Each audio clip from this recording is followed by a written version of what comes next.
জুমার নামাজ পড়ে আসার পথে হঠাৎ করে আমি দেখতে পেলাম ইটের ভিতরে মাটির চাকা ফালানো। তো যেহেতু আমাদের রাস্তায় ইটের কাজ চলতেছে, তো এখানে মাটির চাকা ফালানো দেখতে খারাপ চিনে। তো আমি ধইরা উল্টেই দেখলাম আসলে এটা মাটির চাকা না, এটা ইটের চাকা।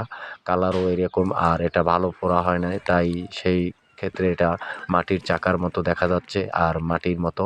তো দেখুন এখানে একবারে পুরো পাউডারের মতো হয়ে গেছে, গুঁড়ি গুঁড়ি একবারে খুব নরম। তো প্রথম কিন্তু আপনার পিছন থেকে দেখলে বোঝা যায় না যে এটা ইট।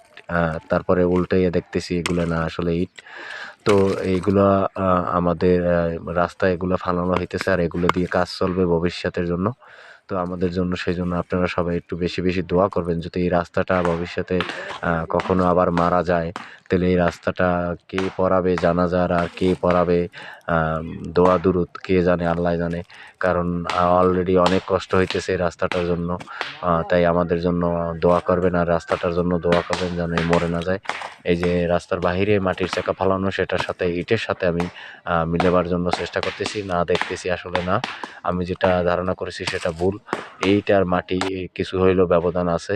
দেখুন দেখা যায়, কিন্তু যেহেতু এটা আগুনের একটু হইলেও তাপ লাগছে, সেহেতু এটা মাটির মতো অতটা নরম হবে না, একটু হইলেও শক্ত আছে।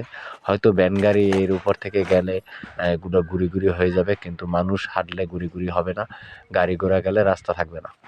এই ভিডিওর মাধ্যমে সবাইকে সাবধান করে দিচ্ছি, এই রাস্তার ভিতরে আগে যারা আসা যাওয়া করতেন সবাইকে সাবধান করে দিচ্ছি, 50 কেজি ওয়েটের উপরে যদি আপনাদের গায়ে ওজন থেকে থাকে, প্লিজ এই রাস্তায় আসবেন না। যদি আসেন, রাস্তার যদি কোনো ক্ষতি হয়, আপনাদের কিন্তু গুণাগারি দিতে হবে।